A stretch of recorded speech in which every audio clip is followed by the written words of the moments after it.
Another type of conic section is an ellipse. With an ellipse, it is similar to a circle in the fact that we have an x squared and y squared on the same side, but it is a little bit of a different equation. Looking at your formula sheet, you have x minus h in parentheses squared over a squared plus y minus k in parentheses squared over b squared equals 1. So the big thing to note here is your h and k still go as opposite. Your equation always equals 1. A squared can move. That a squared is going to go under is always that larger number. So it can move underneath the y, but it's just something to note. Not going to go through everything else on that formula sheet as we're going to be discussing it, plus it's in front of you. So, first problem, find the center, the vertices, which I know isn't on your formula sheet, but it kind of is, just not under that section, and foci for the ellipse. Okay, so we have, our equation is x plus 4 squared over 25 plus y minus 2 squared for 9 equals 1. So the main thing to note here, I need to figure out what is my h, my k, my a, b, and c. Okay, well, with all of that said, I like to write it out what it is. H in this case is -4, k is +2, a is the square root. So a is technically 5, we have b equals 3, c is unknown. But here's the thing, there is a formula at the bottom there that says a squared minus c squared equals b squared. I know it's a little different than the Pythagorean theorem, but we can use that to find our c value. Looking at this, move it over, and you would get c to be 4. Okay, now that I have my h, k, a, b, and c, I can now fill out all of the information that I'm asked for. So the center of our ellipse is going to be at -4, 2. Our foci. The foci, since this is the larger number and it's underneath the x, we're going to be following the horizontal, so it's going to be attached with the h. So we'd have h plus or minus that c, comma k. So in our situation, we would have -4 plus or minus 4, comma 2. Because this isn't, it actually comes out to, it's not a square root, we can actually simplify this down to be -8 and 2 and 0, comma 2. The vertices, I know it's not listed under the ellipse, but if you notice under the hyperbolas, it is there. It is at h plus or minus a in our situation because it falls underneath the horizontal, comma k. And I just fill in my information and simplify. Again, since we don't have a square root in there, we're going to actually simplify this down to be -5 and 2 and at 1, comma 2. Okay, so you're just using that information to figure out your different characteristics of an ellipse. Now, sometimes you'll be asked to find the equation of the ellipse based on given information. So, for instance, the vertices are at 2, 0 and 10, 0. The minor axis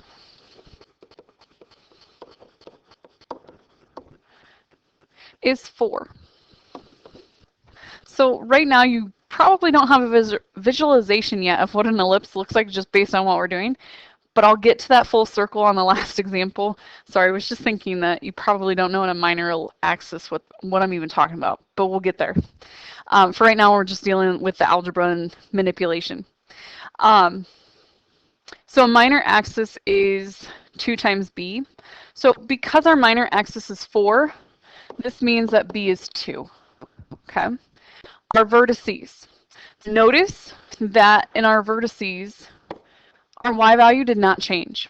Therefore, I know right now that k is 0 and that I have a horizontal ellipse, which is going to help. So, what we do between our vertices is we split the difference.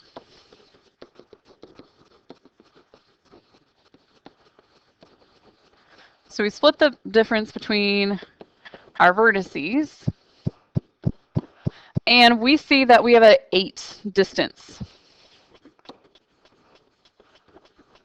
which means then that because we have a distance of 8, A equals 4, and the center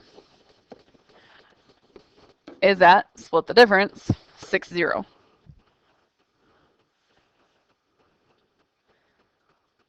I'm now going to have I have enough information that I can fill out my equation. Now, some of you might be saying, okay, Mrs. Fish, you don't have the C value, but you don't need the C value for your equation. So we have x minus 6 squared. Like I said, it's horizontal, so that means that A squared value goes underneath the x. So that's 16 plus y minus 0. Technically, you don't have to list it as y minus 0. You could just do y squared, and that's no big deal. B is 2, so we have 4 equals 1. All right, let's say that I have other characteristics. Let's go with our foci are at 0, 0, and 4, 0. And my major is at 6. Since my major is at 6, it's 2A. So I am now going to have A equals 3. Similar concept with the foci and the vertices. The foci has a C though, so you're going to actually have to use that formula that A squared minus C squared equals B squared, but that's not a big deal. You still have this information where you still split the difference.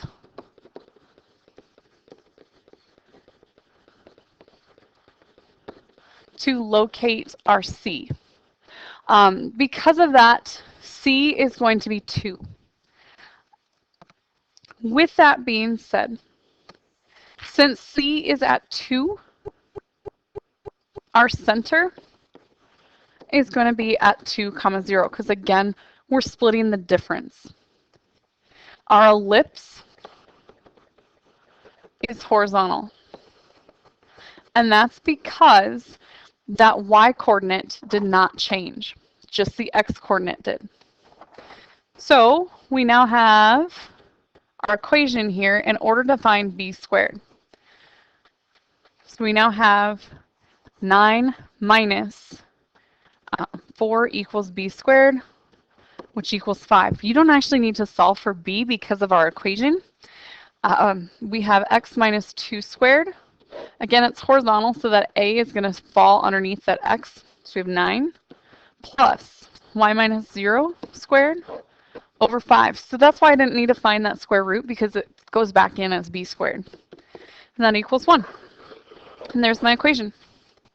Now, let's talk about what the graph actually means in terms of the major and minor and that kind of information. You'll be asked to graph an ellipse based on an equation. So let me pull up a graph here. Ooh, a little big there, but we can shrink that down. Maybe. All right, much better. So let's say that we want to graph the ellipse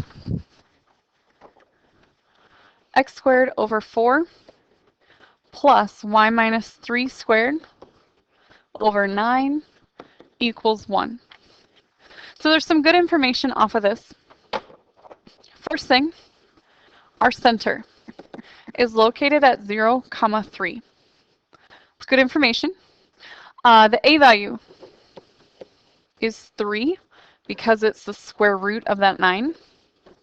The b value is 2 because it's the square root of 4.